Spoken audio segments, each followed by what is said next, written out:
It's preached that God and we'll know our experiences and our life and all the things that we're going to do and all the things we're going to do wrong and all the things we're going to do right.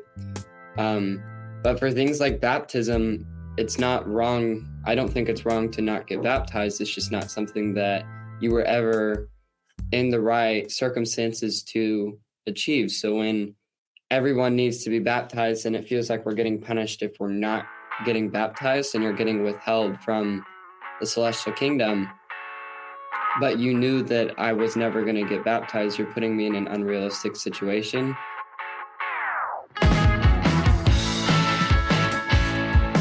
Unpacking Mormonism and other religious trauma is meant for educational purposes only. Hello, and welcome back for another episode of Unpacking Mormonism and Other Religious Trauma. I am joined today by my very gorgeous mini-me, who does not think she is my mini-me. See, did you see the evil eye there? Katie Westbrook, and shortly we will be joined by Mason and my very handsome son who was conceived with 2 sperms, Hayden Westbrook. We also have Henry in the house again because his separation anxiety is intense. I don't think we have any announcements for today, and we are really super excited to bring our teens on the air with you to talk about their experiences with baptisms for the dead, which is most commonly done. It's an ordinance, or Mason, correct me if I'm wrong. It's an ordinance, right? An ordinance in the temple that is done usually by our teenagers.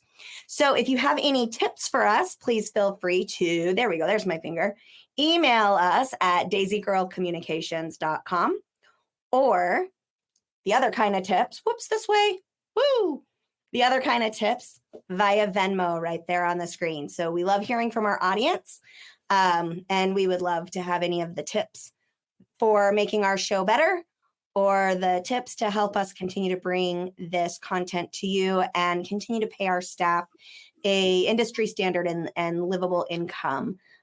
You can shoot us some tips to the Venmo account. So, all righty, let's begin. Thank you so much. Let's do it. Let's do it. All right. So Mason, I know that you kind of prepared us or prepared a little bit of history, a historicity of where the idea in Mormonism came from for baptisms for the dead. So why don't you go ahead and get us started? Sure. Yeah, I'll just take a couple minutes to kind of fill in for those of you that were or are Mormon and maybe don't know that history, or for those of you that never have been Mormon, just so that you kind of have an understanding of where we're coming from as we talk about this. So in August of 1840, shortly after the the church had been kicked out of Missouri and moved to Nauvoo, Joseph Smith was preaching a sermon, and there was a sister there who had recently lost her son, who had not been baptized. And kind of off the cuff, which is actually kind of par for the course for Joseph Smith, as you'll kind of see down the road here, kind of off the cuff, just started preaching about how baptism can be done for the dead as well. And he referenced specifically 1 Corinthians 15:29, which says, kind of references baptism for the dead. It doesn't actually teach anything about baptism for the dead or say that it was appropriate or inappropriate, anything. It just says it uses baptism for the dead as a way to support the idea of the resurrection. Else, why are they then baptized for the dead if there be no resurrection?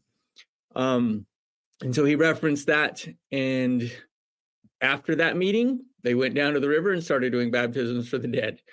So in typical Joseph Smith fashion, he presented this idea and later on realized that, hey, we got to have some more control. Doctrine and we have some more doctrine built around it. Yeah. Wait, so question more like, I need a better origin story for this rather than the off the cuff thing that I just taught. Like, what are your thoughts there? So not so much a better origin story. Like, I don't think even from that point in time, there is any more scriptural evidence for baptism for the dead, aside from what Joseph Smith then provided. So there's a couple of chapters in the Doctrine and Covenants that kind of delineate it more. So he created his own doctrine to go along with it, but nothing that would be recognized by anybody outside of the church. I think it's important to bring up here. So we are not historians by any means. But one of the things that we have learned about quite a bit, especially if you're tuning in to like Mormonism Live, Bill Reel, and RFM, where the prophecies from the Doctrine and Covenants, if you read like the Book of Commandments from the LDS Church, or I think they're the Church of Christ now, versus the most current of the Doctrine and Covenants, you're going to see a lot of changes because Joseph Smith did have a history of going back and altering what the revelations, quote unquote, said in order to make the revelations come true after the fact. And we're not really going to talk a lot about that today. That's not our purpose for being here today. But we will do our best. Mason, I'm going to give you that assignment because I'll forget if I don't. Maybe finding the episodes or some of the source material where our listeners can absolutely log in and listen to those to reference what we are referring to right now. I'll see if I can do that. Yeah, the other thing that I wanted to shout out is that last time our viewers were messaging us while we were live.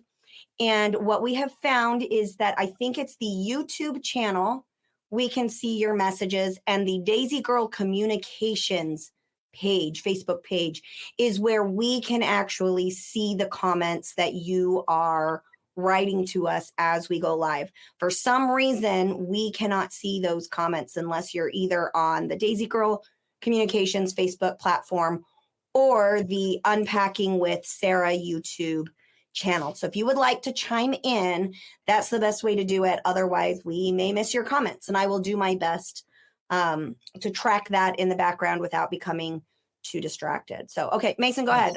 Right. So that was August of 1840. In January of 1841, so about 6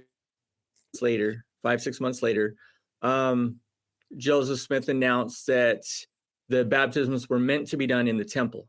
And so then he announced that they're going to start working on the Nauvoo temple. I'm not sure if that was when he announced it or he just kind of brought them together. They may have been working on it before that. I don't remember the time period for that. But anyway, in January, he says, look, these are supposed to be done in the temple.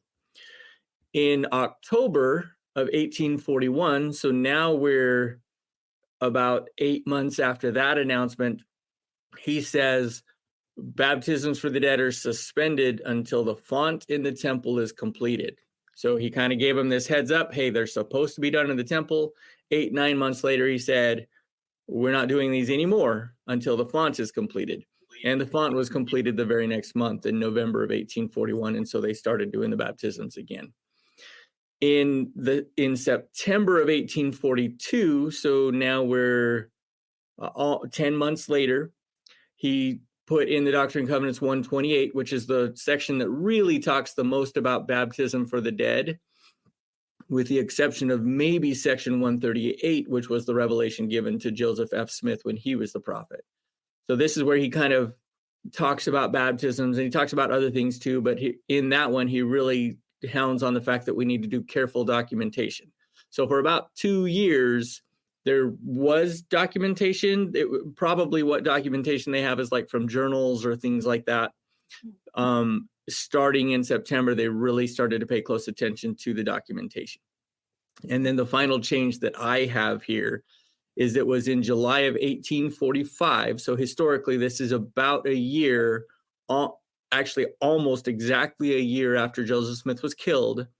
So Brigham Young, the Quorum of the 12 are in charge, though Brigham Young isn't technically the president of the church. He's in charge.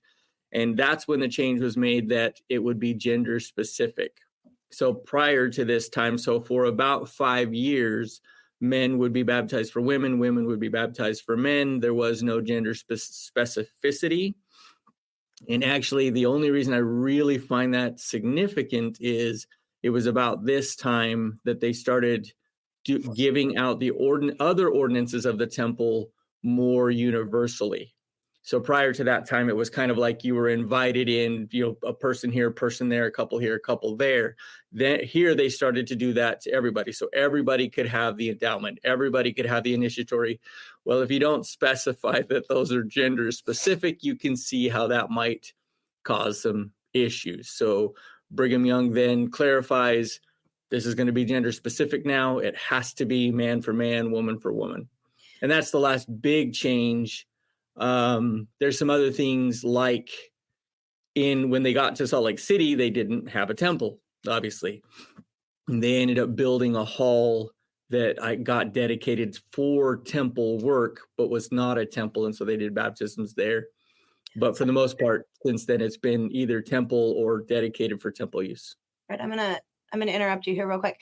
So I just want to clarify, because I knew that it was not gender specific when it first came up, and I don't remember how I had learned that, but meaning that a man could perform the ordinance for a female. Hayden, you're yawning. Are you really that bored, kiddo? A little bit. A little bit? Yeah, Dad and I are boring. All righty. So No, I don't like coffee. Coffee's gross. It's also I sinful. didn't see you yawn. Okay. All right. Our kids are bored. We're giving way too much historicity. Let's pay attention to our audience here with our yawning kiddos. And I thought I did that pretty quickly too. Apparently not quickly enough. All righty. So gender specificity did not occur under Joseph Smith.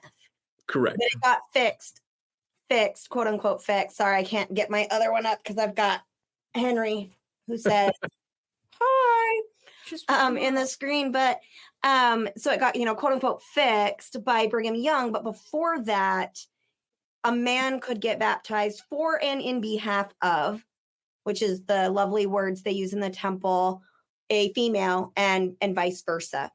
And I think the reason that that's so significant is if you could do it for baptism, what other ordinances might you be able to cross the gender zone in when you're acting in behalf of somebody else? And so it becomes kind of in for those familiar with Mormonism, it ends up becoming a little bit of a conflict because that would be a significant doctrinal change. I mean, would we call that a doctrinal change? I think I would.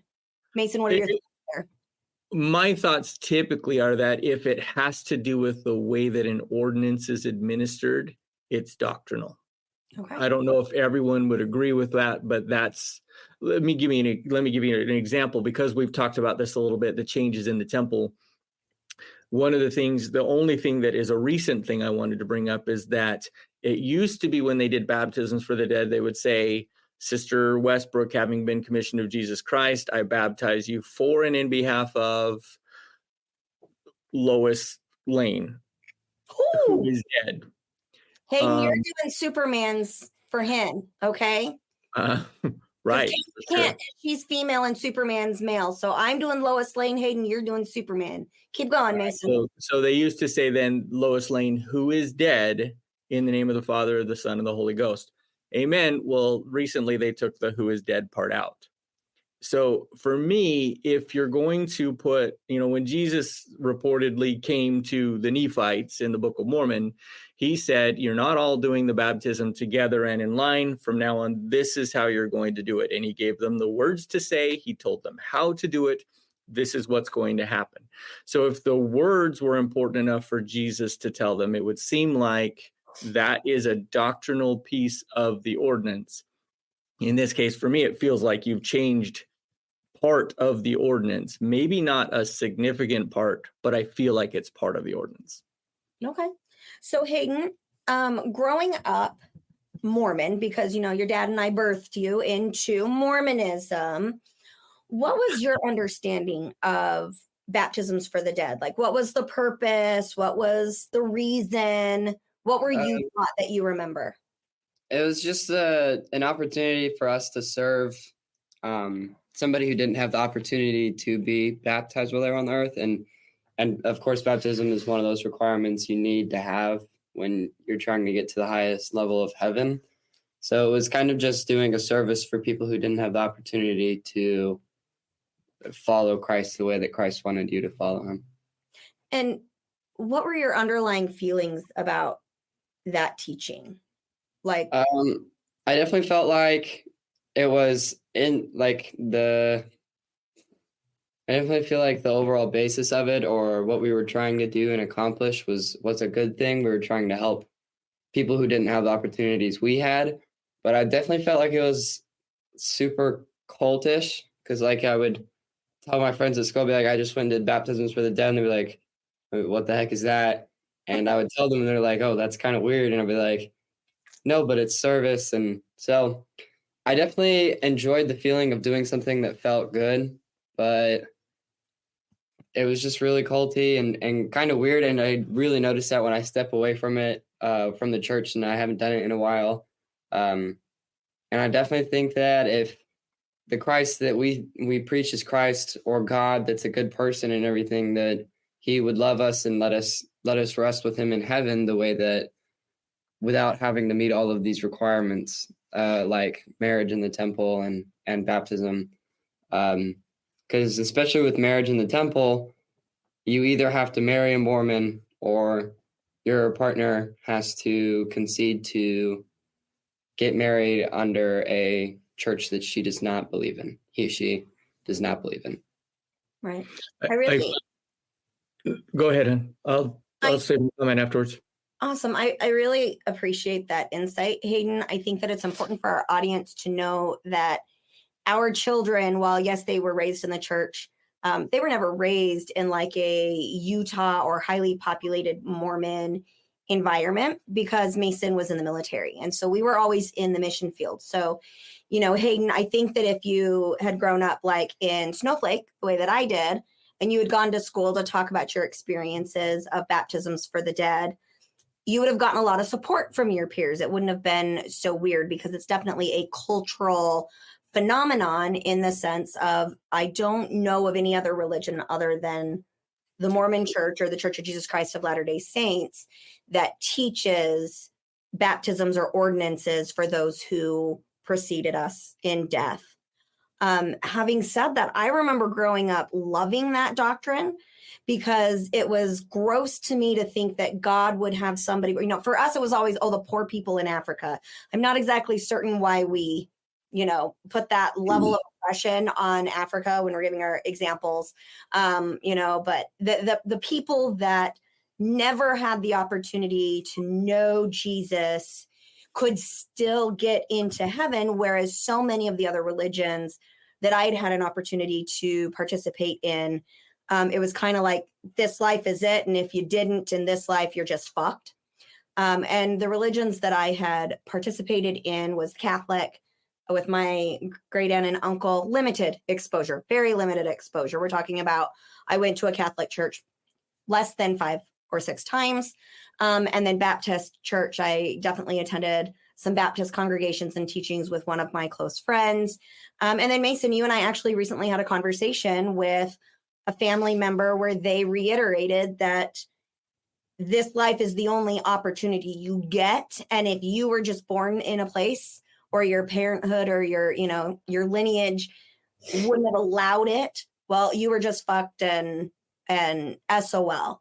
And so I think one of the benefits of the teaching in Mormonism is that, and one of the things that I loved about it was that everybody would get a fair shot at making it all the way to that, again, highest degree of heaven. I don't think it wasn't required to go to the lower degrees, was it? Is baptism only required for the celestial kingdom? Yeah, just the celestial kingdom. Okay. Because the other kingdoms don't matter. Like, they're kind of there to sound pretty, but they don't matter. They're almost like a soft version of hell. Like, or what I would say what Catholics call purgatory. Like, you're not with God, but you're also not with Satan, kind of a thing. Yeah, I think when Mormonism describes them, they try and describe them as if they're heaven-ish. Like, somebody reported that Joseph Smith said that if you could see the terrestrial kingdom, you would kill yourself to get there. I don't know if he actually said that. Somebody reported that being the case. And so Mormonism tries to play them off as they're this beautiful place. It's great for you to be there. But in reality, and the way they teach and the way they behave, they're essentially a hell, because you will not be getting what you're supposed to want. right? You won't be with God. You'll be in a heavenly place, but not with God or Jesus, right? Okay.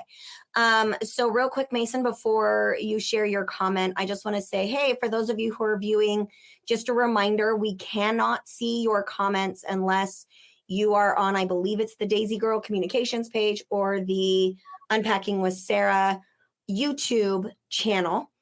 We're not exactly certain why. It just doesn't work for us. So if you'd like to have your comment seen, please head over there. Also, somebody's beeping over here.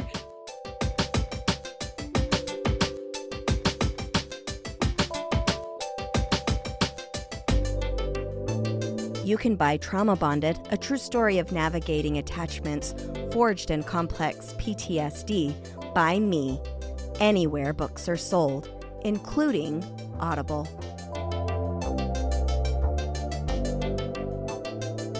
Introducing Zaxby's new chicken finger tacos. One with pico and creamy chipotle ranch, and the other with bacon and avocado ranch. Chicken expert since 1990. Taco expert since now. Woo, saucy! Zaxby's. The other thing is that if you are enjoying what you see, please like and share or subscribe. That really helps us to beat those algorithms so that our program is visible to lots of people. So, all right, Nathan, go ahead. Well, one of the things that I kind of brought up with the 3 degrees of glory, the thing that really struck me about what Hayden is talking about is that and I don't know if I'll describe this exactly right with the words, but I'll explain what I mean. But the Church of Jesus Christ of Latter-day Saints tries to be inclusively exclusive. What I mean by that is they try and make it sound like everyone is invited. Everyone can participate in these things. Everyone has an equal shot. But the reality is that's not the case. And so the doctrine of baptism for the dead is to sound just like what you described, Sarah, that everyone gets a fair shake. Everyone will get the chance to do what they want. And as I'll describe with a couple of the things that I have ready for Alex to pull up, that just doesn't really shake out to be the case. So they want to sound like they're completely inclusive. It's kind of like the thing on, if you look at a Mormon church, anywhere in the world, it'll say the Church of Jesus Christ of Latter-day Saints, and right underneath it'll say visitors welcome. Well, I'd like to know which church out there doesn't allow visitors. It's not generally the case. And so just, it's this thing of, I want to look like I'm being inclusive, but I'm really not. Right. So I'm going to ask you, Katie. Oh, do you see this death look she's giving me? I'm not meaning to. It just... Katie is a little bit nervous, right? A little bit, yeah, sure. All right. So would you be willing to share kind of like as you were growing up in the Mormon church, what were some of your thoughts and what were you taught about baptisms for the dead? I was taught, and if you can look right here so everybody feels like you're looking and talking to them, gorgeous. She's gorgeous. Okay, go. Sorry, I had this totally thought out, and then you asked me the question. I forgot. She had a script. I've never had that happen before. Sarcasm? I was taught that gosh, thank you for asking the question, Mom. I'm sorry. I will never ask you another question for as long as we both shall record. Keep going. Sorry, I just kicked the screen, so it felt like an earthquake. You did. It was like a... Yeah, it was earthquake. Go. I was taught that if you didn't do it, that like if you weren't baptized, you weren't gonna like get all the way up there. But like, I totally had this planned out, Mom. Do you want to take some notes and we can come back to it in a minute? No, it's fine. It was like they made you do it like for the people who like weren't able to do it or didn't have the ability or who even who didn't want to get baptized, because otherwise they were going to get punished. And especially for the people who didn't have the opportunity, I don't feel like God would have actually punished them for not having the opportunity to get baptized. I feel like that's kind of almost like almost like it was your responsibility to make sure other people got salvation. Yeah. That's astute. Yeah. Yeah, And that's huge. If somebody who didn't get into the church until they were 20 or died before they were 8 and they weren't able to get baptized, God's not gonna punish them for not being able to do that. So Right. It's almost like you're saying, so number one, the church believes that if you die prior to your 8th birthday, you don't need the baptism. You get the automatic golden ticket straight to heaven. You're good to go. But it's almost like God is punishing people for putting them in the situation. Like if you believe that God micromanages what's going on in earth and that you were sent to a certain family or, world region or cultural whatever, that if you didn't figure your own way out of that and you didn't accomplish these tasks that aren't really posted for everybody to find out, that God was going to punish them unless you took care of it. Or maybe you're in a family and you're not an adult, so you haven't left yet, but you believe in Mormonism and they don't. You're not able to go get baptized because of them. God's not gonna make it your fault that you didn't go get baptized. Right. Yeah. You're talking about a just being. But I feel like the Mormon God is pretty damn schizophrenic. Right. I mean, in my family, we're all going to laugh. Hayden, why are you laughing so hard at that? What are your experiences, Hayden, with schizophrenia? Oh, they're vast. That's a good word. That's a 4-letter word. That's we don't use 4-letter words here. And it's a good Yeah, one. it's Katie. What's your experience with schizophrenia? It's very much I don't know what's the word. Like sometimes it's gonna be good, sometimes it's gonna be bad. You never really know. Very And bipolar. it's you're hallucinating half the time. Like it's not real. It's unpredictable. Very unpredictable. And so obviously, just a reminder to our audience, Hayden and Katie's older brother, our Mason's and my second son, has a diagnosis of schizophrenia. So when we joke about schizophrenia, we are joking about it from a very experienced perception. And I agree with you, Mason. It's totally unpredictable. And the reaction to whatever the irritating stimuli is usually doesn't fit the situation. It can either be a huge reaction or like no reaction at all, and you never really know what you're going to get, what version of the schizophrenia you're going to get. So when we talk about a schizophrenic God, it's kind of the God of the Old Testament for sure, where things just they never really lined up logically. Yeah, I have a quick blurb I think that helps to kind of explain that, but I wanted to hear Hayden's comment first. I just think that it's preached that God will know our experiences and our life and all the things that we're going to do and all the things we're going to do wrong and all the things we're going to do right. But for things like baptism, it's not wrong. I don't think it's wrong to not get baptized. It's just not something that you were ever in the right circumstances to achieve. So when everyone needs to be baptized and it feels like we're getting punished if we're not getting baptized and you're getting withheld from the celestial kingdom, but you knew that I was never going to get baptized, you're putting me in an unrealistic situation. And it kind of makes me think about the SMART goals that they teach in like school and stuff. It's just not achievable. So if my goal was to reach the celestial kingdom, but I never had the opportunity to get baptized, it's just not a goal that I can get to, especially if I didn't know that, like a lot of people with Mormonism, it's not a very known religion. So a lot of people don't even know the doctrines, the principles, all of those things. So when you put them in a situation where they can't get baptized and then they're not going to achieve the best that they can achieve, it's just, it feels like you're getting set up for failure rather than given the opportunity to succeed. And I just think that's... It's Dad's cell phone. I think your cell phone is. It's not my phone, it's my computer.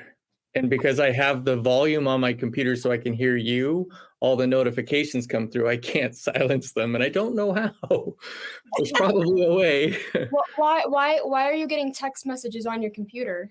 Because it's hooked up computer- together. Oh. Yeah. Yeah. But I don't know how to stop the sound or anything. So You have to put it on like do not disturb in your notification box. yeah. So up in the Anyway. top, you've got your do not disturb notification. Hide the text messages. Hide actually. alerts. There we go. No, hide alerts will hide the text messages. So like when you're getting texted, it won't pop up. Right? Yeah, that's what I want. I don't want them to come up here on the computers. Okay. Alrighty. So we figured out the ding ding. Yeah. So my thought was, you talk about a schizophrenic, a schizophrenic God. Really, religion, and I wrote this down, so I just want to read what I wrote here. Religion isn't about blessings; it's about escaping punishment. Mm. And I Ooh. think Whew, that's heavy. Say it again. religion isn't about blessings. Goodness gracious. Religion isn't about getting blessings. It's about escaping punishment. You can make it sound like this is a huge blessing. We're doing baptisms for everyone so they can all get these blessings of the celestial kingdom. But really, we're so enamored with it and so urgent about it because we don't want anyone to be cursed for not having been baptized. And really, that's where the urgency comes from. It doesn't come from, because if it's a just God, he'll make things sort out. But if Right. it's an unjust God, then he won't. And now it's all dependent upon us. Right. And I think that's, because, a lot of Mormon people would say, but that's the beauty of it. Because we have the temple, we're able to correct all of the situations for the people who didn't have the opportunity while on the earth. This is a beautiful thing. But then, as Katie said, that means that somebody else's salvation is dependent on my choices and my actions. And then, when you start doing the mathematical equations, so every humanoid or human Homo sapien person that's ever lived upon the earth in the entire, Earth's existence. And now we have, just these Mormons that made all the right choices in earth that are physically alive. What's going to happen with this? And we've got 1,000 years or something like that to get all this work done after the second coming of Christ. Like, we will be doing nothing but getting dunked in the temple to make sure that everybody has a choice. And so what that ends up meaning is that, when you start looking at these numbers and the years through, a human eye, it becomes an impossible feat to accomplish. It just doesn't add up. And then we have a very inefficient God, because God is like, look, I cannot have you in heaven with me unless you completed this symbolic ritual. He's very inefficient, and that doesn't make sense for at least not the God of the, It's like being born into royalty. You can't achieve the best that you can achieve unless you were given opportunity. It's called like the caste, you're born with opportunities. You're born into royalty, born with riches. You're born with opportunities to achieve what God wants from you. Right. And here we call that privilege. Privilege. It's like the church is gaslighting you.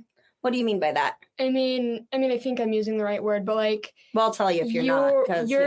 If someone's salvation is dependent on you and the choices you make, and that's what the church teaches you, it's like they're gonna make you feel bad because if they didn't do it, and so now their salvation is dependent on you. If you don't want to do that, then they don't get their salvation, and they're like forever not, Yeah. So you're going to feel bad because the church makes you feel bad for not wanting that. Yeah. Yeah. That's not right. So it's a form of gaslighting. Gaslighting is where you are working in a way to push your reality onto somebody else as their reality, or you are messing with somebody else's sense of reality in order to have them question their own reality. I think this is more like guilt tripping. I was going to say that. Yeah. It's like guilt tripping the person into thinking that you see it a lot in high school. I see gaslighting a lot as making it somebody else's fault, that something went wrong, even though in reality it's probably your fault or somebody else's fault.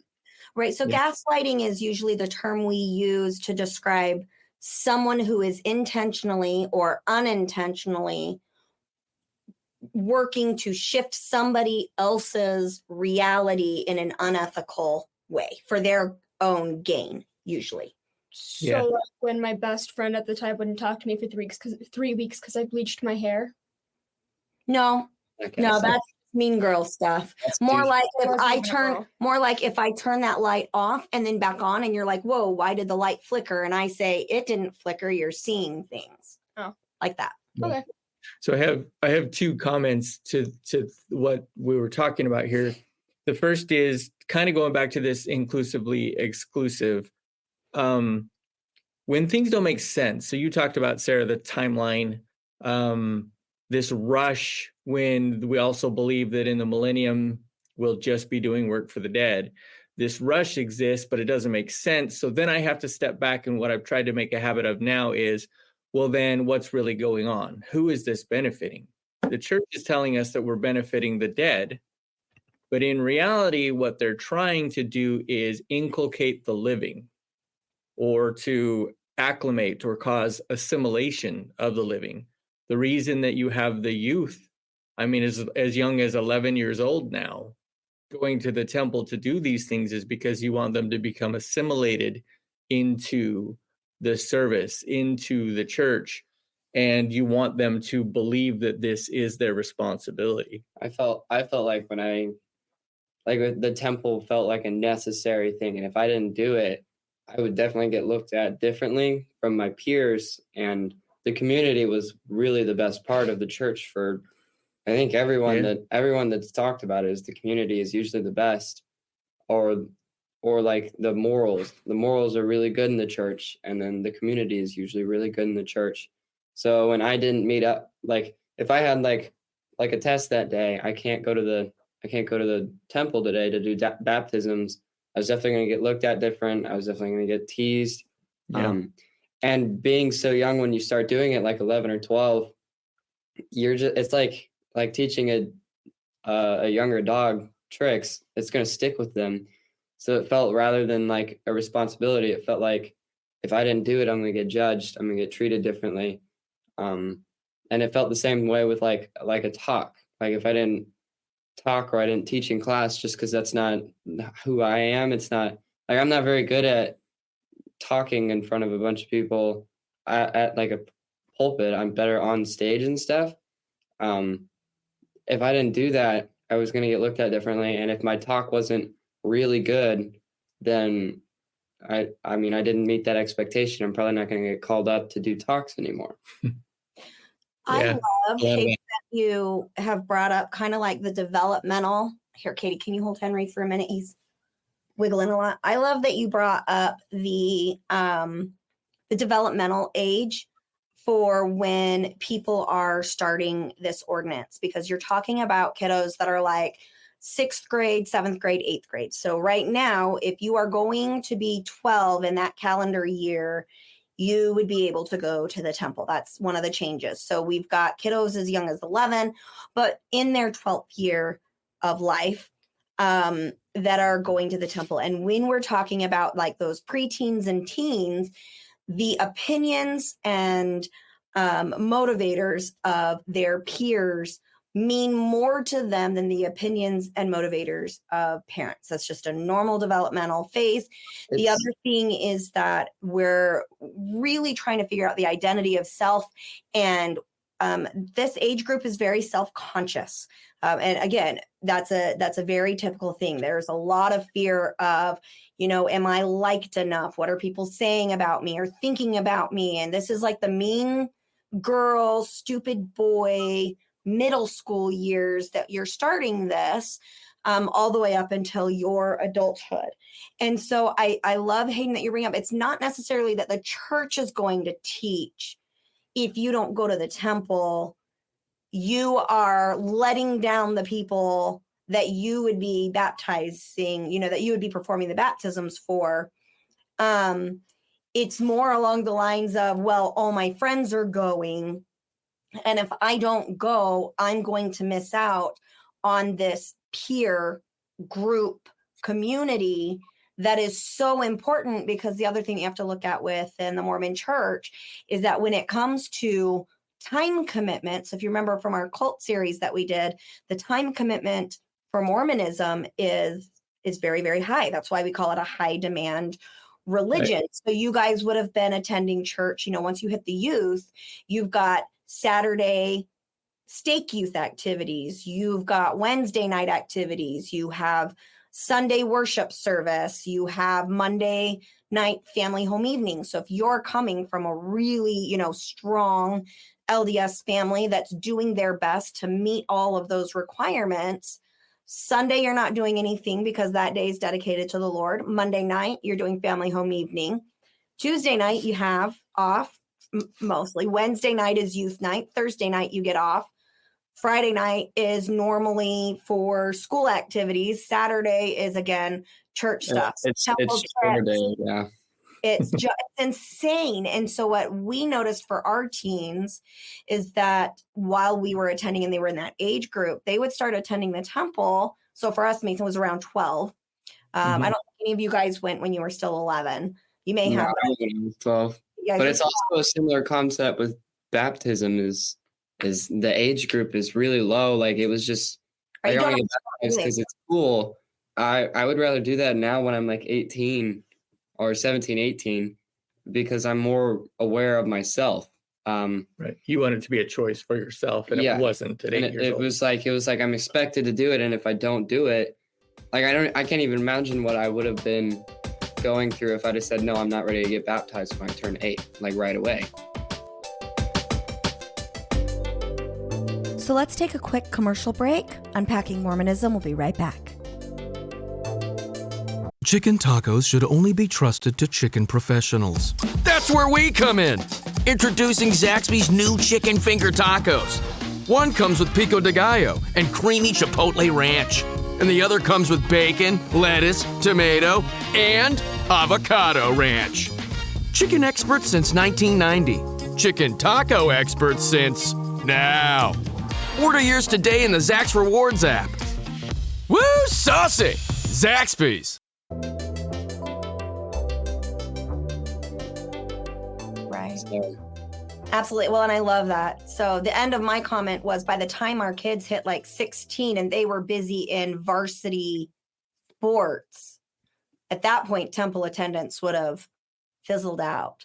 So just a really quick reminder, if you are joining us today, we would love for you to click the subscribe button on your screen or share the live stream with your friends. We're trying really hard to build our audience. We are going to be giving a challenge to help us build our audience on YouTube and other social media events. Hayden actually has decided to join our team and try and hit that algorithm soft spot so that way we are more visible. So super easy. You can click share, click subscribe.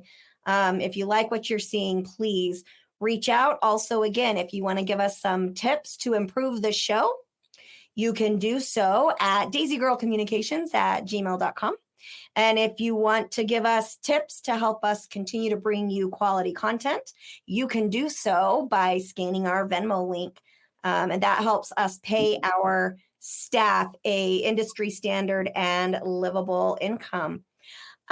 Jennifer, welcome so much. Jennifer says, sorry, I missed this and I will watch later. Thank you so much, Jennifer. We absolutely love that.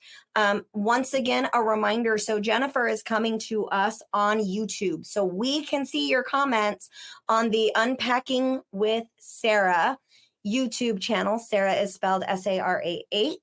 But we are not seeing the comments from my personal Facebook page. So we need to really figure this out. I know it's a StreamYard link thing. So if you want to have your comments visible to us during the live show, the best way to do that would be to join us on the YouTube channel Unpacking with Sarah.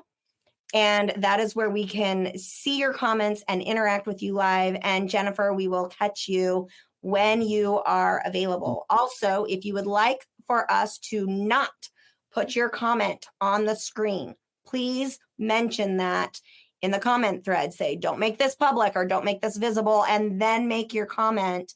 I can read your comment or respond to your comment, but we will not put it on the screen because we definitely want to make sure we are protecting your privacy if that is what you would like for us to do. All right, Mason, go ahead. Well, I just have a quick story that kind of demonstrates a little bit of what we're talking about here. The idea of being kind of guilted into, you start with kind of this miracle story, like baptisms for the dead, kind of considered this miracle thing that God has given us. Now we can just we can get everybody the chance. When I was on my mission, I don't know how common this story was, but I've heard it more than once, and I've told it more than once. So there's this story, and it's a long story, so I'm going to synopsize this in about a minute. That does sound a little creepy, Tanya. Yeah, Tanya, let us know what is it that we said that sounds creepy? Like, give us an example. Keep going. I don't know. No, I think she's saying that I found you sounds creepy. Yeah. Oh. She says, I found you, and that sounds creepy. I agree. So it is a little bit. There's this story about this missionary that is knocking doors, and he knocks on the door of, I forget the woman's name, we'll say Blue. Lois Lane. Yeah. Lois Lane. They knock on Lois's door, right? Lois Lane. She invites them in. She invites them in. They teach her. She's excited. They give her a Book of Mormon.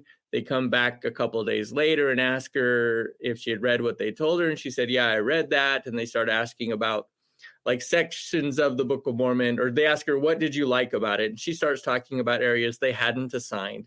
Well, it comes out that she had read the whole Book of Mormon in whatever time period this was, a few days, a week or whatever. And long story short, she ends up getting baptized. She loves it all. She gets baptized. And then later, after getting baptized, she finds out about a patriarchal blessing. So she gets a patriarchal blessing, and that gets mailed to her. This was back in when you didn't get it until it was mailed to you. And so she calls the elders and said, I got the blessing. Come, I want you to read it with me. And so they come, and she asks one of the elders to read it. And he says, no, this is really kind of a personal thing. You should read it yourself. And she says, no, I want you to read it.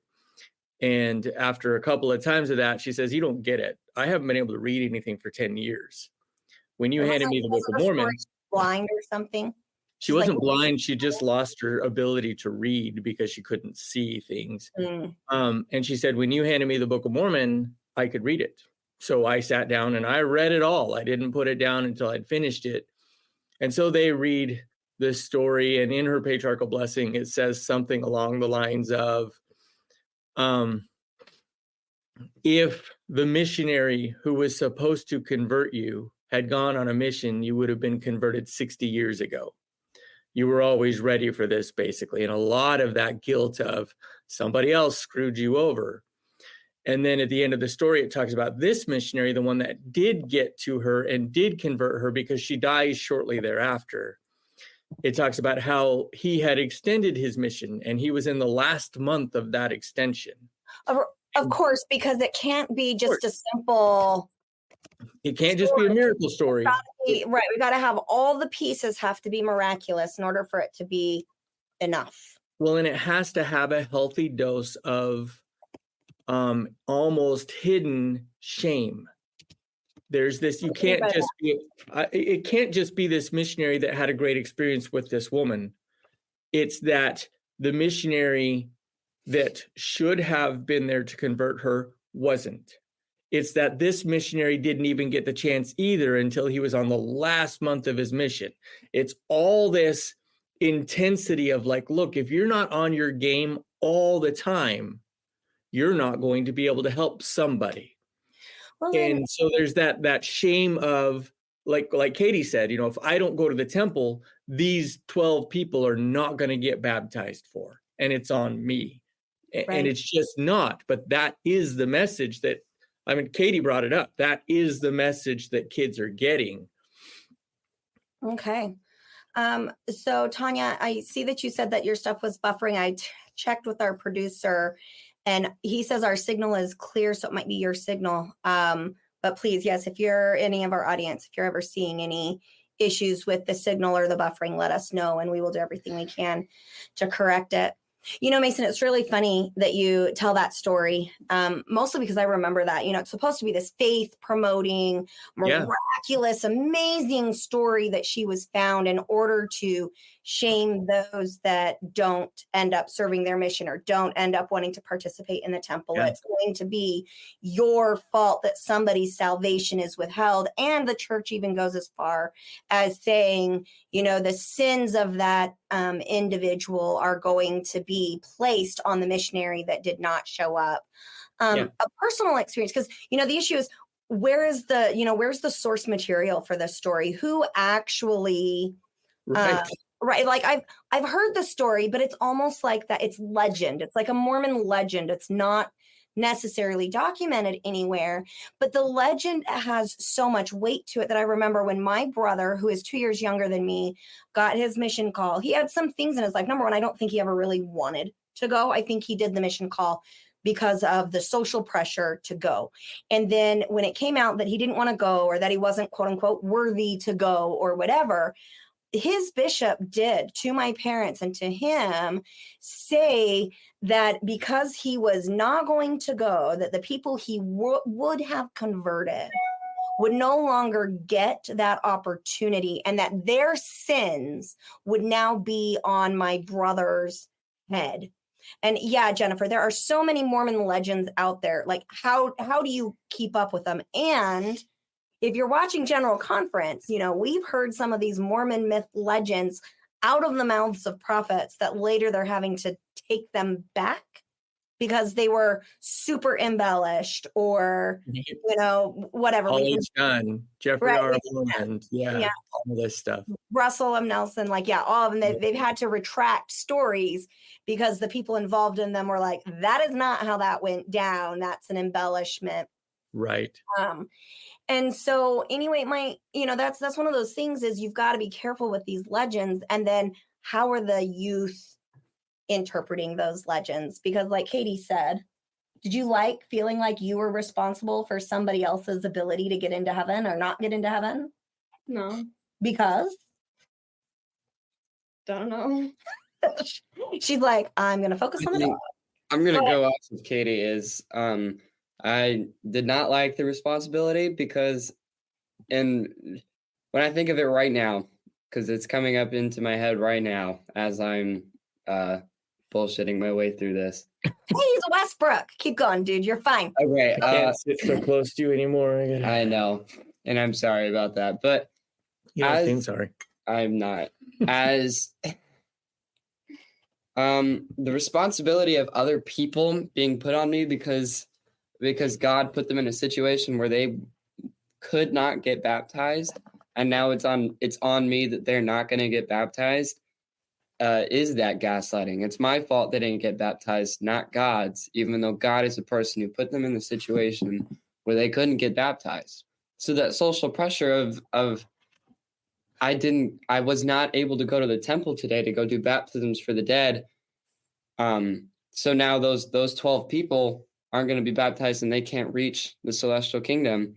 That's not my fault, but it sure as hell felt like it. Yeah. Because I was the one who couldn't go. God was perfect, so it couldn't be God's fault. And when I'm thinking of it now, I really hate that. Yeah. We've talked. Real quick, what's really funny, Hayden, is that the way that those names work in the temple is that the 12 that you would have done, they'll get done by the next youth in line. So the reality is, all those names that they have that you guys are running through, they're on a big list and they will all eventually get done according to Mormon doctrine. So why are we placing all of this pressure on our kids that they have to be done right now in this way immediately? Go ahead, Mason. Well, there's a comment here from Michael. I don't know if yeah. if we can put it up there, but if not, yeah. So just a wild hunch, but I think the Almighty is capable of making contingency plans. He strikes me as a plan B type of guy, just saying. Yeah, because I mean, if you can't get baptized and your expectation is that everybody gets baptized, it's like, oh shit, I forgot about that. Now I have to go back and we're going to do this baptism for the dead. That's not my fault. That's just another way for me to give everybody else a chance to serve the people who I put in a bad situation. Right. I kind of get that with the sacrament too. It's like, oh, you messed up, but that's okay. As long as you come to church and take the sacrament, it all is forgiven. Yeah. As long as you keep us in charge, right? I need the church forever. In one of the previous episodes that we talked about, I don't even know if it's been released yet, but one that we did, the idea that the church does not set itself up for us not needing it anymore. Like a good teacher, like parents even, parents, we teach our children because we expect that at some point in time, they won't need us anymore. We want it to be that way. The church doesn't do that. The church wants us to need them all the time, forever and ever. Amen. Right. And so it's just that issue. And then the second thing I was going to talk about is, on so many of these episodes, we've talked about what the implied message is. There's messages that you're sending that are obvious, and then there's messages that you're sending that are not obvious. And one of the examples is... Hang on, Mason. Yeah, go ahead. When we talk about implied messages, we had a listener once say, what do you mean by implied messages? And so I'm going to answer, maybe we should change that wording to an overt message, one that is actually stated, or a covert message, which is the implied message, or I haven't just spelled it out in black and white for you, but the cultural connotations are, if you don't think of it this way or believe in it this way, then you're wrong. But then you get a whole lot of mixed opinions because it isn't spelled out in black and white. And so overt, covert, implied, or what's the other word? What's the opposite of implied? Applied? I don't remember what word we used. Implicit, I think, is what implicit or implied, I think, is what I used initially. Or implied, correct. That's what we had.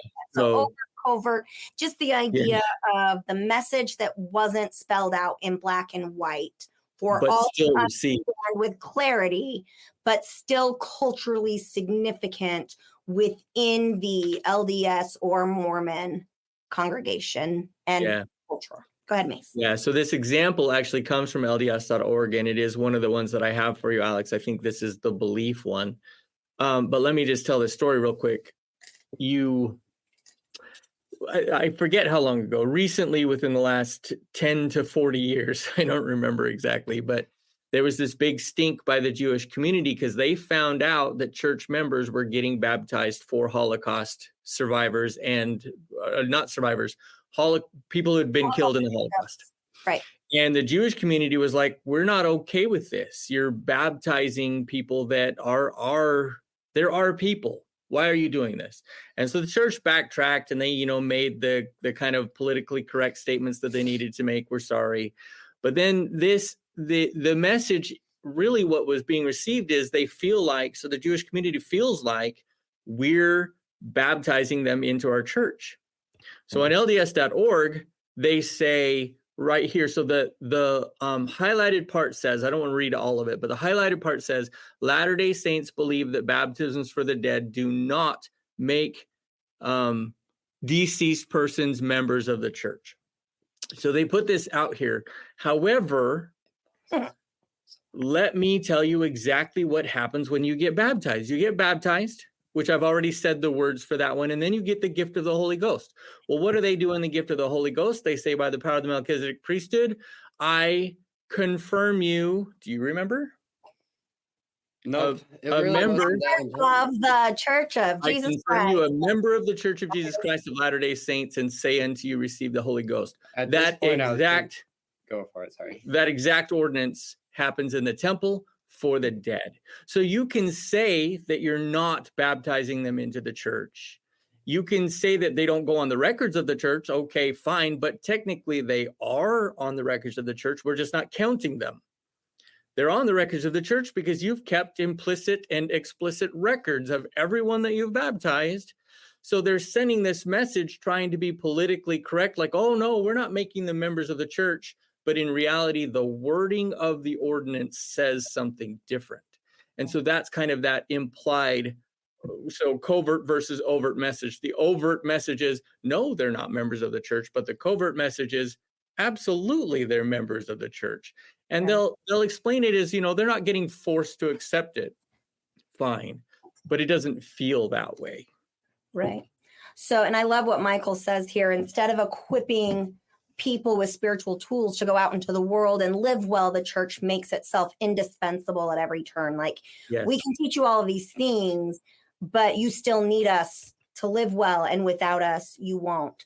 The other comment that I wanted to address was Jennifer's comment that they have been out of the church for a while. She didn't know that any of them had retracted a story. And I would say the best place to find out about retracted stories, I believe, is the Mormonism Live episode that's like liars, and something else. And so we can absolutely link that in there. But I would look that up. It's with Bill Reel and RFM. They talk about how those got retracted. It's not like the church will come out and say, hey, we embellished this story. Oh, my snuggly girl. We embellished this story, therefore we're going to fix it. It was more, they just altered it on the sidelines.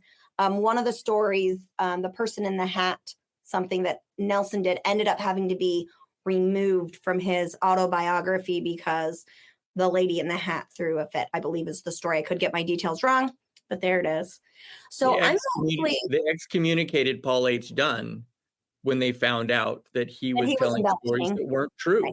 Or at least not, like, it wasn't even that they were necessarily not true stories, but that they were true stories for somebody else that he was telling as if they were his stories. So that was a big deal enough for them there, but they still, they're not going to excommunicate Jeffrey R. Holland. Why can't they excommunicate Nelson? Because, he's had a couple of doozies in conference recently. Are you allowed to ex the prophet? I don't know if we have a doctrine. It can be done.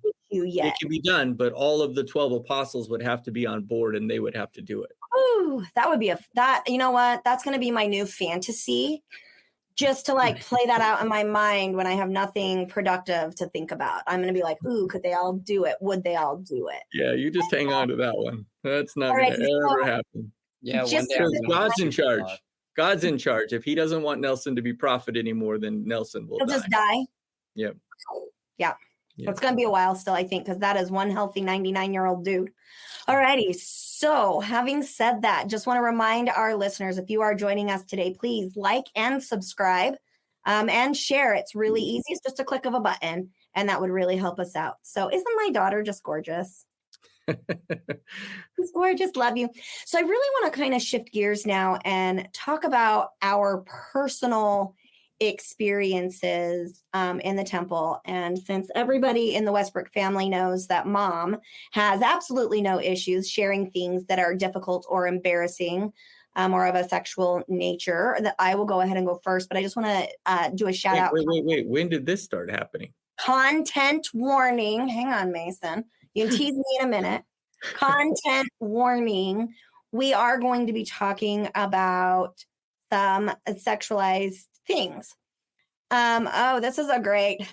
Let's answer this question. A little off topic, but how do you get the missionaries to stop calling you after you've left the church? You can do that. Cussing does help them stay away. You can tell them to fuck off, but then when the new missionaries gay, tell them you're another good one. Now you're gay. If you would like to do it honestly and with less drama involved, you actually would need to remove your name from their records. Yep. With a letter of do not contact again. I believe that my letter said, if you contact me about church, anything, then I will press charges. Like, I will come after you for harassment. So some people have had to do that. Most people don't have to do that. The way that it ended up working for me was I told the bishop, hey, I'm okay if you talk to me about things that are going on with my kids. Because for a long time, we were a mixed faith family. And I think, Mason, you and the kids' records are still in the church. I don't think you guys have removed your records and whatnot. But I told the bishop that if he had anything, that it needed to go through Mason, and I trusted Mason to talk to me. Not everybody's in that situation, though. But honestly, the only way to get the missionaries to leave you alone is for you to have a do not contact on your record. But the best way is completely remove your records from the church. Now, that is... it's not a real thing, Christy. Like, I want you to know that, like, if I went back to the church right now and said, hey, I want to come back, I could get rebaptized with bishop's permission. And after all these podcasts and my books and stuff, I'd probably have to get the first presidency's permission, because my heathenness is worse than most people's heathenness, because I talk about it. But I would have to get that permission. But as soon as I got rebaptized, all of my records and ordinances would be automatically restored, which really just means that they put some sort of a notation in my record, and it will no longer show up on LDS tools, or when, your bishop looks it up. It's no longer in the local organization, but it definitely is still most likely held onto somewhere in Salt Lake's archives and whatnot. But the best way to get no contact is to remove your name from the records of the church, or get really, really dramatic in the no contact. I have heard of one person that very much enjoyed ordering multiple copies of the CES letter book. And when the missionaries came by, they would hand it out free to them. And that stopped all contact, because we don't want our poor missionaries to be introduced to such hateful anti-Mormon literature. What book? The CES letter. It's like a big letter that outlines the historical issues. You can read it later if you want it. Yeah. Plug in for Jeremy Reynolds. Right. Well, There are a couple of details. There's a couple of details of that process that are a little bit off, but that's the basic idea. And then you just have to remember too that once you get your name off the records, that doesn't mean the missionaries won't come. It just means they won't have your contact information. So right. So yeah, the only way, if it's been years, Christy, if it's been years, the only way to stop them from trying to contact you is to have your name removed from the records. Hang up or to get excommunicated. Get excommunicated. It's a lot more fun. Yeah, Katie just says hang up some pride flags and whatnot, and you're good. They won't come near you because you have pride flags up. So I mean, that might be a great way to do it. I'll put a beware of dog sign in your front lawn. Oh, when I was a bishop, I had one guy pull a gun on me. When I was bishop, I had one guy pull a gun on me. But I was there to confirm that he wanted his name removed from the records. So he confirmed it. His name was removed from the records. But yeah, that's the only way to make sure that they won't keep contacting you, because you'll stay on the records until you take your name off. Right. And as part of taking your name off, you need to say, do not contact me again. Also, they'll contact your family too. So if you have family members that are members of the church, they'll contact them, because if you've moved, they'll be like, hey, we can't get in touch with Christy. Do you know where they are? And some family members will tell them where you are. And so then your records get transferred to the right ward, a new bishop, a new set of missionaries, like, oh, this new name here. Cool. Let me go check on them. Like maybe they want to see us. And for some people, maybe they do. But for most people, I imagine that they do not. Right. Michael says, answer the door with a cigarette in your mouth and a cup of coffee in hand. I think he's had some experience. Do it with less alcohol instead. Katie says, do it with wine. I mean, you guys, we could like. No, that won't work. That won't work. That will just give them a challenge. Answer, the only way you can do it is to answer the door butt-ass naked. They won't come back. That is what I was just going to say, Mason. I was like, you guys are all funny. All those things can be, what's the word I'm looking for? Forgiven.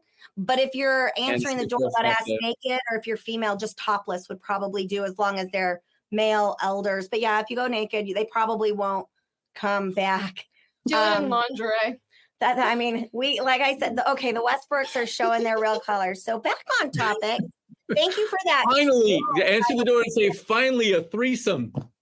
I would like to just say that Christy has demonstrated that she is a squirrel sister. Just like had a squirrel moment there. There's my squirrel. I love it. I think his name is Nutty. That is Nutty the squirrel. All righty. So yeah, maybe we should get back on track. Yeah, Tell us your personal story, Sarah. All right, Katie, you are so my child. All right, ADHD squirrel. So content warning, we are going to talk a little bit about the discomfort, especially for females performing baptisms for the dead that occur in the temple.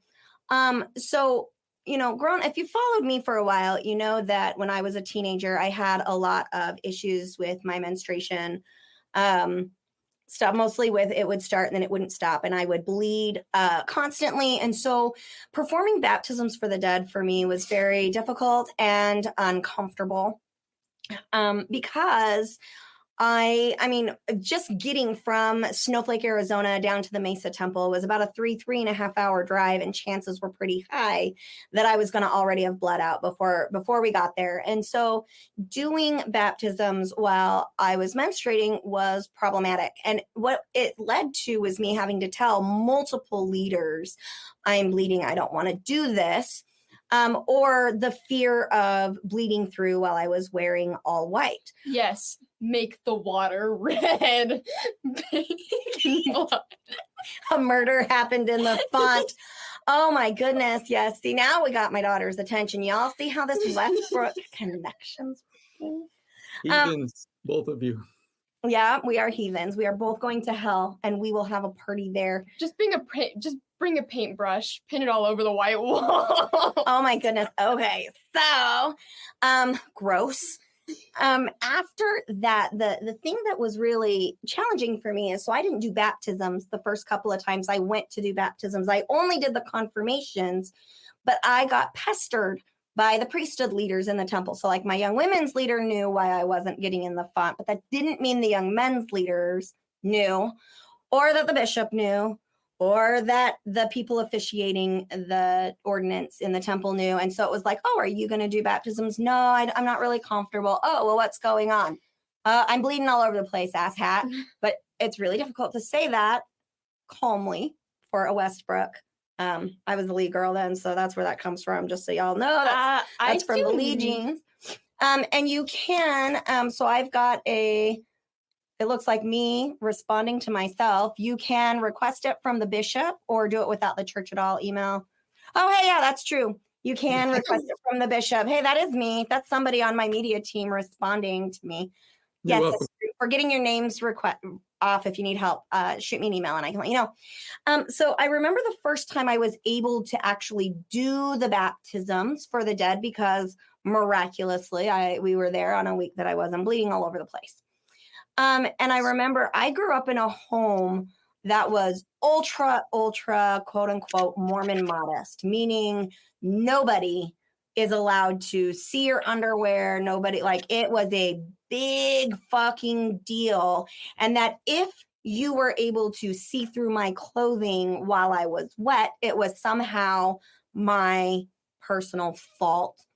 And so even though at that point I was old enough to know wear white underwear to the temple, so that way when you got wet, everything was white bra, white undies, white. I mean, honestly, my family felt like any bra or underwear other than the color white was a sin. That's how ultra conservative my family was. So I got cute undies when I was a toddler, but then as I got older, everything was white undies, white bra, white everything, white.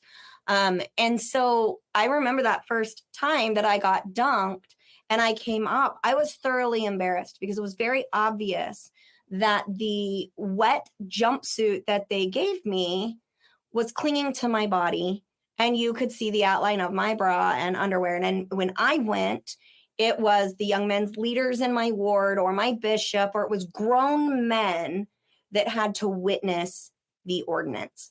And so in order for that to happen, the way that it came down, in that ordinance is that there was the one that was doing the reading, 2 witnesses, and the man in the font.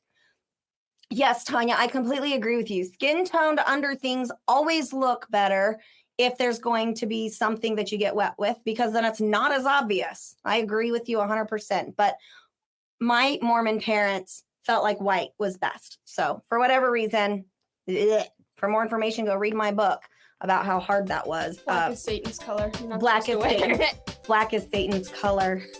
Whatever. So let's take a quick commercial break. Unpacking Mormonism will be right back. The world's most exciting podcast, home of borders, language, culture. And here he is, New York Times best-selling author and National Radio Hall of Fame inductee, Michael Savage. I'm Michael Savage, host of the Savage Nation podcast, home of borders, language, and culture. Be here or be nowhere. The Savage Nation podcast. Catch the Michael Savage podcast on all podcast platforms every Tuesday and every Friday. And so anyway, so for me, it was 4 grown men watching me get wet and able to see through my clothing. And then later in my life, one of the men that had watched me numerous times was found guilty of child molestation charges. And so that was something that was very difficult. Yes, Vanessa, the white underclothing is apparently to represent that we are pure, that our underclothing represents sexual purity for whatever reason. So I wore white underwear with brown stains because I bled like crazy. So it's very uncomfortable. I actually have several clients that have come and spoken to me either about their children or about their own experiences that made them really uncomfortable in the temple. And yes, Tanya, like you said, Tanya says, I have unkind things to say about old men ogling or oogling wet teenagers, or ogling, whatever it is. Mason, ogling. You can correct me. Because ogling and ogling. But all 3 of them would be, understood. So right. And so I think that there's a level of sexual tension that goes on, because when I was a young women's leader, so I served as the young women's president for a while, one of the things we did to make sure the teenagers didn't ogle, oogle the wet female teenagers was we separated them. Like the young men were not allowed to be in the area that the baptisms were going on, while the young female teenagers were getting wet and their little jumpsuits were see-through. So instead of, and I'm going to add this picture here to the stage really quick. So what happens is the baptismal font inside of a Mormon temple has stairs going down into it. In Mormonism, the fonts are supposed to be below the ground level. So they have to be under the earth, because if you're dunked in an above the ground pool, you didn't go under the ground, so for that representation of death. And so all of the fonts in the temple are situated so that they are below the ground level. And then they're on the back of these 12 oxen. And if I remember correctly, Mason, correct me if I'm wrong, that the 12 oxen represent the 12 tribes of Israel or something coming together for this. And so Katie's laughing at some of the comments that are coming through here. And so anyway, what happens now is that they have changed it so that the teenage boys can now perform the baptism ordinance in the font. So we go from when I was a youth and when I was the young women's president. I was the young women's president. I got released by Mason 1 week after they called him to be the bishop in our ward in Killeen. So that would have been, Mason, what year? Like 16? 17. 2017. So in 2017, when I was the young women's president, the boys were not allowed to witness the females being or performing the baptisms for the dead because of our wet jumpsuits. But the females, the young women, were allowed to witness the young men getting baptized for the dead. because of this issue. And then they switched it recently under, old man Nelson here, that the teenagers could perform those ordinances.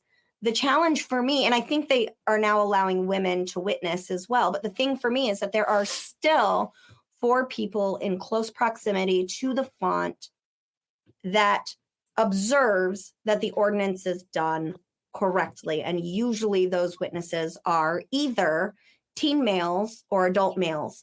And my question is, why all of a sudden, when the rules were the young men couldn't even be in there, to now they can perform it?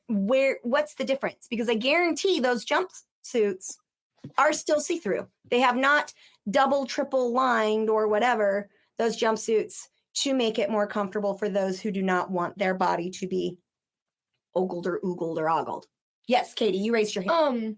So when Hayden and I went, it was like the first time. I never wanted to go again after that. Everyone was there watching, unless they were getting changed out of it or into their jumpsuit. Everyone was there, even the boys. Okay. So they changed that again, or at least that's how. Well, and I'm wondering if that might be like the geographical roulette, like stake president or Mason. Go ahead, you have your hand up. Yeah, so it's one of the points that I wrote down that I wanted to talk about is it's completely a local thing. There's no policy that says the boys can't watch.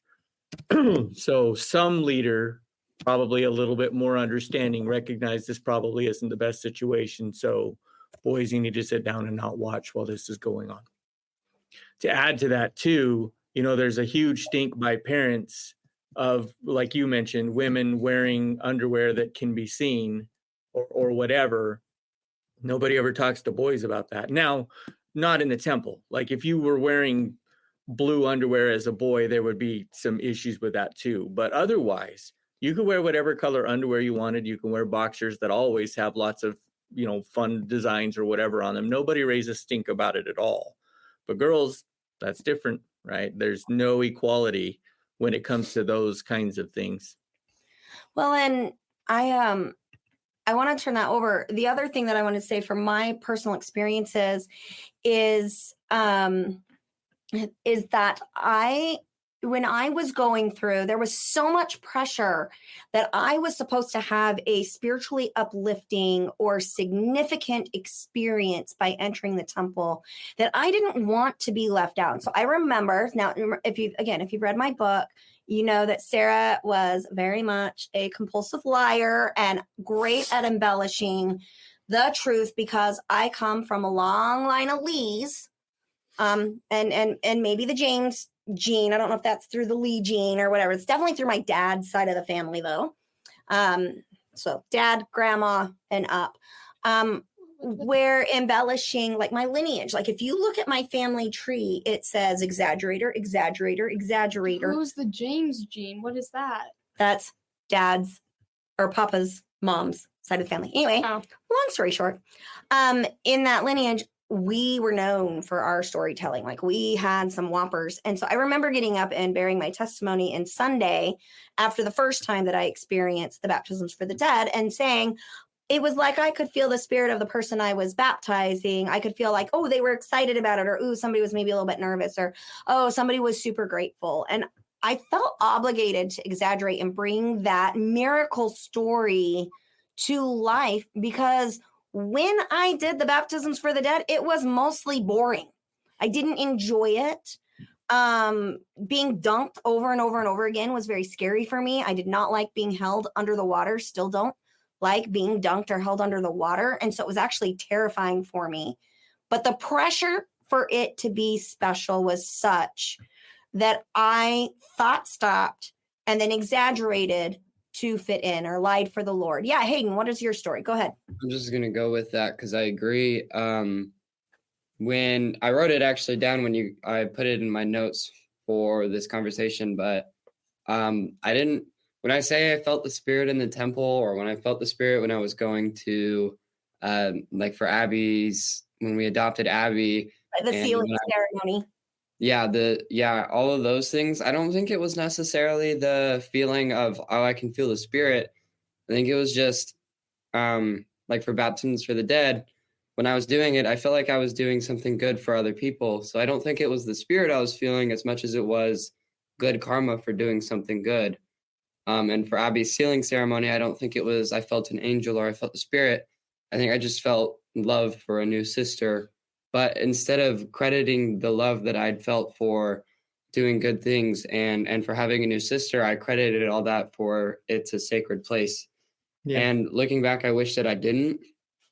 And I wish that that we would have gotten here sooner so that I could kind of have that more maturity and I could have appreciated a little bit more how much it meant that Abby was part of our family now, and how much it meant that I was giving people with less opportunities in a way that was special to me. Yeah. I love that, Hayden, because you're talking about like spiritual autonomy and spirituality being defined as your ability to connect with other living creatures, humans, plants, animals, those types of things. I love that you've said that because, like, for me, the sealing ceremony, which we will be talking about the sealing stuff in an upcoming episode, but for me, the sealing ceremony was like reassurance that no matter what happened in our lives, my adopted kids would never be taken away from me. Because now God knew that they were mine and we were good. And that really helped. You know, that really overshadowed what a miracle it was that we were able to connect in meaningful ways with non-biological children, and that we were a solid family unit where she could grow up and thrive without having to spiritually bypass or give all the credit for all the good things in our life over to God and all the bad credit to either we're being tried or we're doing something wrong. Yeah.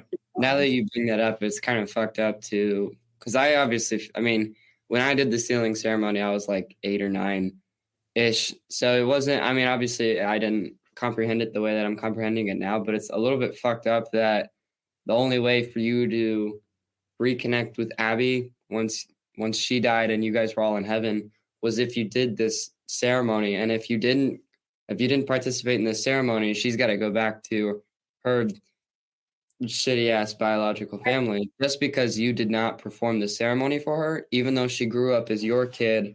You paid for her, you fed her, you got her medicine, all those things. It's really, I mean, obviously I'm thinking about it now again. It's really fucked up that was what you had to do. And also on top of the we're crediting the good things in our lives. I see a lot of people when they accomplish something good and they've worked for it, they're like, oh, well, I'm going to pray and thank God for this. But from my perspective, if you're working hard for something and you achieve that, that's not God giving you that. You worked hard. You deserve the credit for that because it was not God who did it for you. It was you. And I've always kind of hated that about the church. And I think even a little bit of pride is good. I take pride in my acting. I take pride in how hard I work in the gym. I take pride when I was wrestling. All those things I worked hard for. And I deserve to be a little bit prideful for that because of how much work and how much time and effort I put into those things. But instead, it's more culturally acceptable if I credit that to God. That's because you're an unbelieving apostate. I am an unbelieving apostate, and I'm super sinful, and I'm a heathen, and I need to repent. Well, and you're gonna burn in hell. You're gonna burn in hell. You're gonna join the Westbrook family there. So the only correction, Hayden, that I have for that is your way of describing Abby's birth family. Just keep in mind we don't know a lot about that. So yeah, that was just calling Abby's birth family shitty ass because.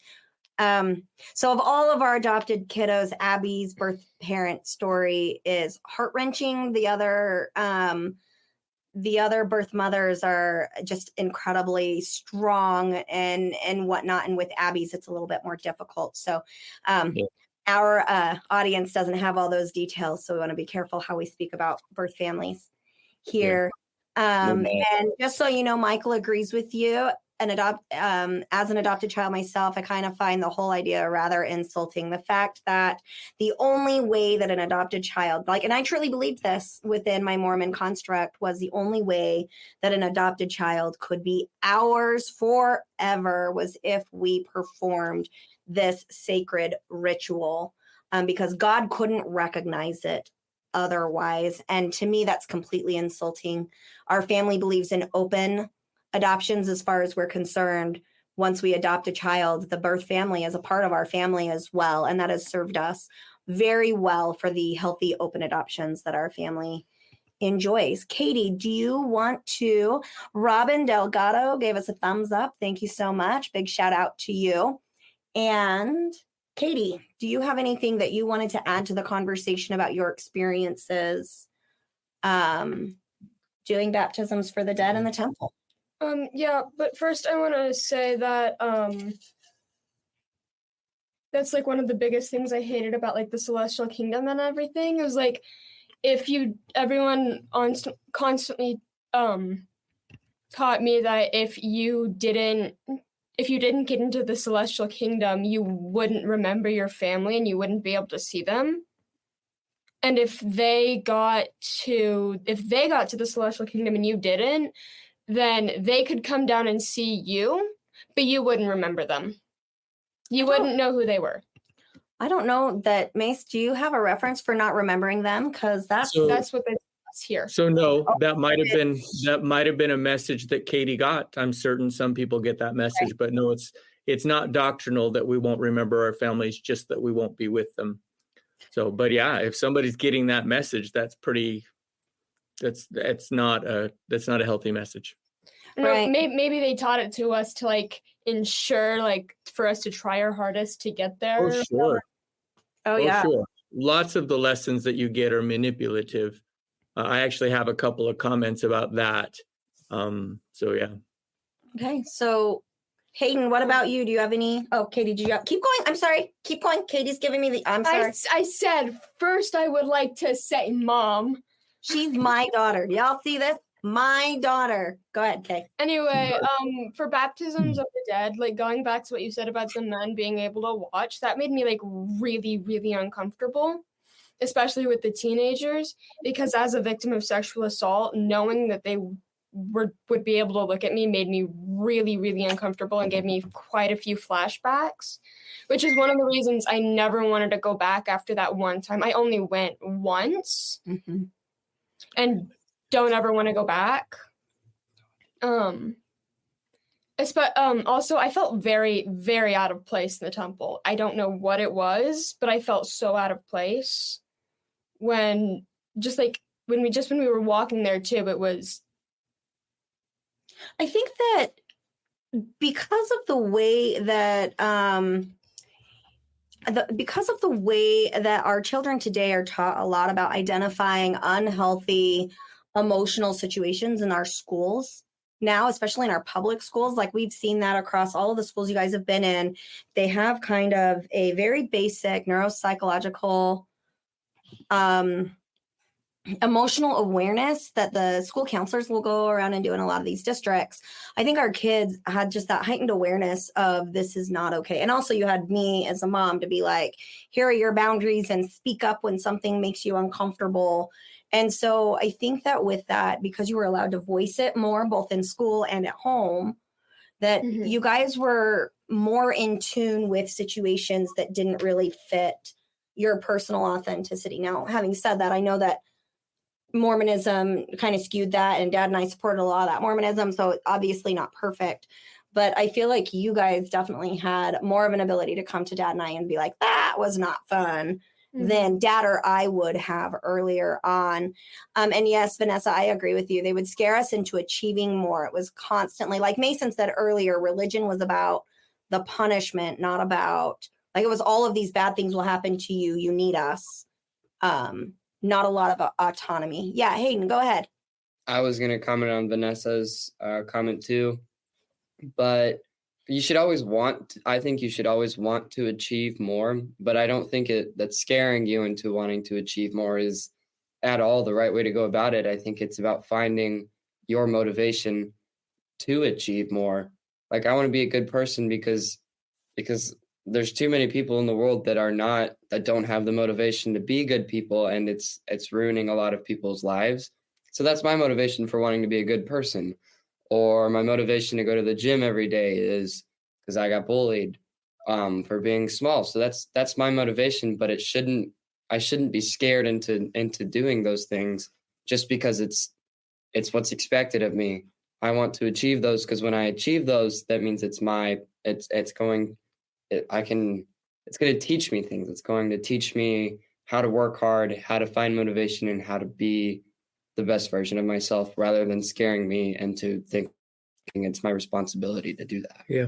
Right. You're talking about making intentional decisions because they're important to you as a human, rather than making intentional decisions because God said so. And if I don't, Yes, all bad stuff's going to happen. All right. Yes. Any final thoughts? We are going to go ahead and start wrapping up. Mason, did you have any final thoughts as we?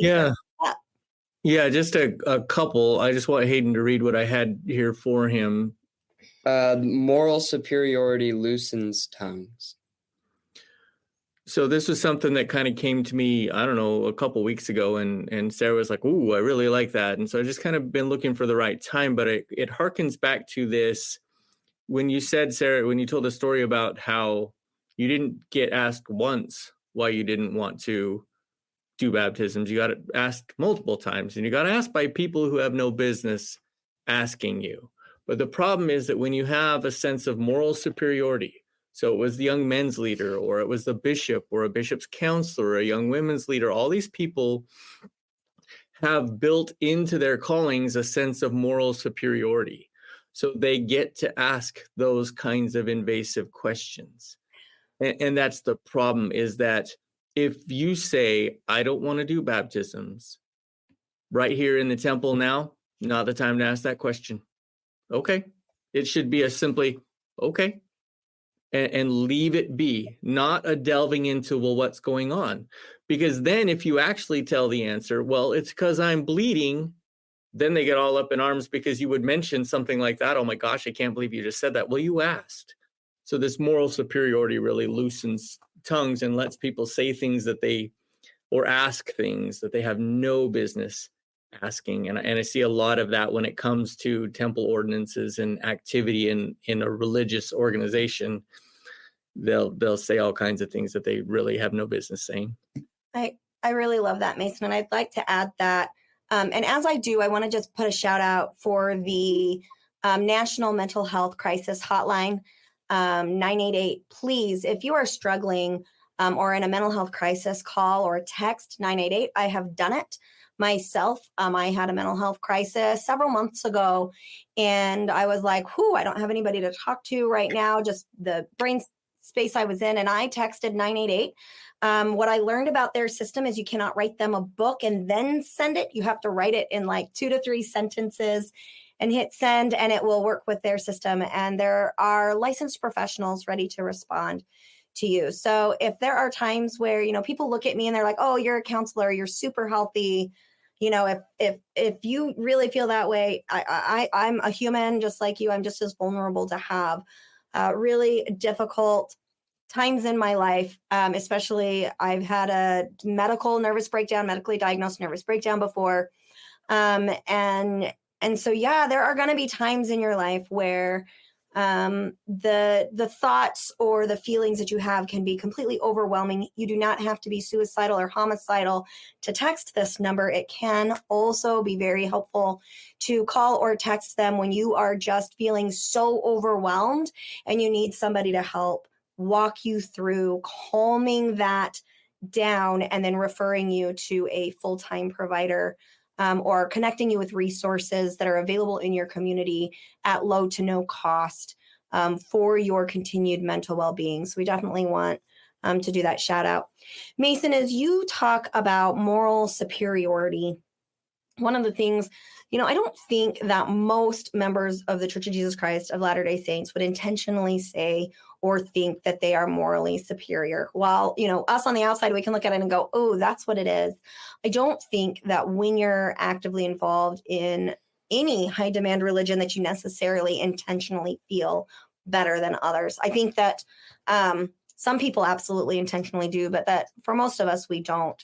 But I would say that when we have that spiritual authority, that's what it really is in the church, because I hold the priesthood, or because I'm in this calling and therefore I'm a steward over these humans, that we really tend to elevate our expertise in ways that are not always healthy. Because I'm the bishop, it goes my way, because I'm the one that's receiving the spiritual guidance. There's a lot of pressure there. There's a lot of potential for abuse in that. I think that all of us at one point or another have utilized our authority in ways, that Mason, you and I are parents. Guaranteed we've used our parental authority in ways that are not always perfect or healthy. No way. Not ever. Not ever. Yeah. See, look at Hayden's face back there. Like, oh, I don't know about. Katie's like, I'm numbed out from this. I'm not even paying attention to you, Dad. So anyway, my point being that when you are approaching vulnerable populations in a position that you might have the better way, rather than that curious brain space of, I see that this is different for you. How can we approach it?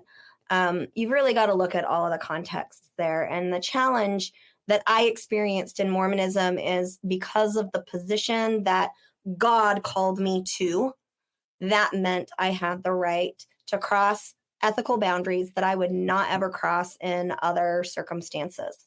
And so if you are still a member, if you are in question, if you're in transition, or if you're all the way out, let's be gentle with those humans that are still on the inside. They are doing the best that they know how to do, for the most part. And while their moral justification for why they make those choices is really off-putting, keep in mind that chances are you were once there, either in that same context or outside of that same context, because I can speak for myself, and Mason, I'll speak for you. And if I'm wrong, you take over.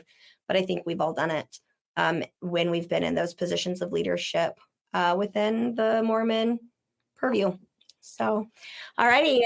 I think we've got everything. Is there anybody else that has a question? Again, remember that if you want to leave us a tip for the show, telling us some things you'd like to see in the show, or if you would like to be a guest in the show, or you have a topic you want us to cover, you can leave us that tip by emailing us at daisygirlcommunications@gmail.com. You can also contact us or subscribe to our newsletters at daisygirlcommunications.com. If you want to leave us a monetary tip in order to support what we are doing here at the Daisy Girl Communications business and the Unpacking series that we have here at our YouTube channel and whatnot, we would love that. You can do so by scanning the Venmo code here. We have staff that we have hired, and we are absolutely determined to make sure that they are making the industry standard competitive rate and a livable wage. That is very important to us. So if you'd like to help us out with that, you are very welcome to throw us a couple bucks, or even more than that. And please, by all means, if you feel like a nutty squirrel at some time, you are right at home here with the squirrely ADHD family of the Westbrooks. We love you so much. So thanks so much. And we will, and Katie's got the dog here. One more. He's in a state of euphoria right now. He is so happy because we're snuggling him. Henry says it has been a pleasure joining you. My poor little doggy here that has some brain damage. We will need to leave Henry, our mascot, his story on our website or on the blog so that you guys can all read about what a miracle puppy this guy is and how the advances in medical veterinary science have saved his life. So love you, and we will see you next time. Deuces. Bye-bye.